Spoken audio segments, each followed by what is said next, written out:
All right. Thank you, Coach. Defensive Coordinator Jay Hill, linebacker Isaiah Glasker. We'll let you get settled, and then we'll open it up with a quick opening statement from Coach and open to questions. Coach, whenever you're ready. Okay. Good morning. I guess Merry Christmas Eve to everybody. Super fun time for us to be in Orlando and be involved in a bowl game, especially against such a great opponent. We have tons of respect for Georgia Tech. They were, if you just look back 5 or 6 weeks ago, they were undefeated, one of the top 6 or 7 teams in the country. They've got a great personnel, a great coach. In a way, I don't know if you guys were at the event last night, but the 2 head coaches talked, and it's 2 very similar teams going at it. You can tell that they rely on, obviously, great talent, but just toughness, hard-nosed, detailed football, and that's what we're going up against. We have a ton of respect for them.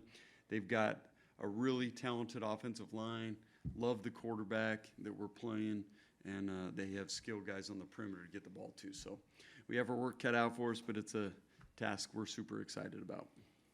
All right. Thank you, Coach. We'll start on the left here with Matt Rochelle, Orlando Sentinel. Yeah, Coach, I was going to ask you, when you look at a guy like Haynes King, what kind of stands out to you about him, and what kind of challenge does he present to your defense? Well, I think his feel for the game is obvious. He can throw it, he can run it. He does a great job of distributing the ball to the right people at the right time. I mean, I really think that's what makes a quarterback, is just getting the ball to the playmakers in space and making good decisions. And he's one of the best we've faced for sure this year, and we faced some really good ones.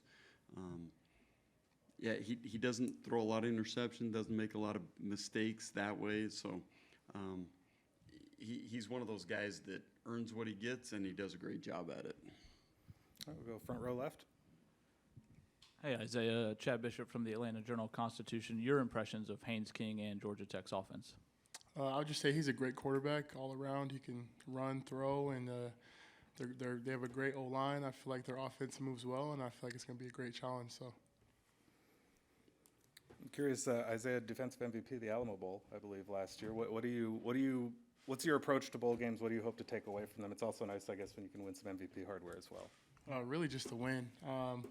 This is the last game being around the boys, especially the seniors, and I feel like you really just do it for all of them. So. We'll go another one on the second row left, and then we'll go third row right. Yeah, this is for Isaiah. You guys have an opportunity to win 12 games for the first time since 2001. What would that mean for you guys, and what would it mean for the program itself to kind of continue to elevate itself over the last couple of years? I would say really just to prove that we belong. I feel like we didn't get the opportunity we wanted to playing in the playoffs, and getting this 12th win hopefully can show what our team really can do. So. We go in third row on the right. Terry Spain. Is it up? Terry Spain. So there are a lot of seniors on you guys' team. What has been the overall message, and how excited are you all for playing in the last bowl game of your season, of your career? Really just to play with each other. I don't know. I love all the seniors that are here, and they've been along the ride. So I don't know. Just being able to go out there and play and get this win would be a big thing. So. All right, we'll go third row left and then back to first row left. Coach, a little bit on that note, you've got a lot of seniors that are pretty open about wanting to play in this game. I know the guy next to you has a pretty big decision he wants to make after the bowl game, I think still, Zay, if I remember right. Just what is it about kind of this group of seniors that it seems like they really want to kind of finish a job with this group and go keep playing football? Well, this is a group that when I first came to BYU they were some of the young guys on the roster, and to watch them grow and develop and put their trust in me and me put my trust in them, and just watch what it's grown into has been pretty special. And it's a great group. I mean, they won 22 games in the last 2 years, and they've proven that they're one of the elite teams in the country, defensively and offensively this year. It's hard to watch the seniors go. For me, there's so much they put into the program: blood, sweat, tears, education, all those things that they've worked so hard to get.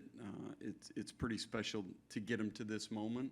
It's sad to watch them go, but this is a group now that they're going to go off into the future and be super successful just based on what they've done in football and in their academic careers. I can't wait to watch what they become. All right, we'll go front row left. Jay, is this Georgia Tech offense comparable to any you guys have faced already this year, maybe beside BYU's own offense? You know what? It is. The run game, I would say, is pretty similar to like a West Virginia or the University of Utah. There's a lot of shifts and motions and zigging and zagging, and eye discipline for the back end is going to be very critical. I really like the way they call the game. You see how one play sets up the next. I think they're very creative in what they do. They've got obviously very good talent. So these are those challenges that you get excited for as a coach because they They pose a lot of challenges for us. And I'm curious, Coach, as a follow-up from the podium, I know you've got some head coaching experience from your time at Weber State. What do you think that has brought and added to the BYU program here, that perspective over the past few years you've been here?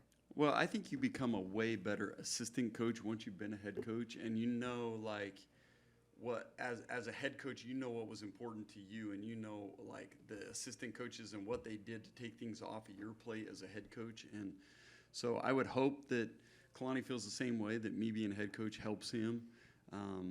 There are things that I try to see beyond the game, like just the struggle in certain players. You get good at just seeing what these young men are going through in their lives. Sometimes you forget they're 17, 18, 19-year-old men trying to figure out how to maneuver this life. And I think that that's really helped me, as a position coach, again, as a coordinator. One thing we're lucky at BYU, we get to coach some of the greatest young men in the country, I believe. They're very motivated guys. They do well in the classroom. They do well on the football field. We're pretty blessed on who we get to coach. Any more from the room? I'll close with this for Isaiah. I know that both your parents played at sports at BYU. Can you speak a little bit to the sense of family that comes with playing at BYU? A lot of guys who had fathers and mothers and relatives who played. What's it mean to you to continue that tradition of representing BYU? I feel like it's really important. Both my parents played at BYU, so it's just me being able to play at BYU. I'm just super grateful for it, and I'm grateful for the coaches and the players who've taken me in and showed me everything that I know. And I don't know, if it wasn't for this coaching staff, then I wouldn't be where I'm at. So I'm super grateful for that. So Awesome. Absent any more questions from the room? We're all set. Sounds good, guys. Thank you for being here. We appreciate you guys being here. We know what a crazy day today is, so thank you for coming. Yeah.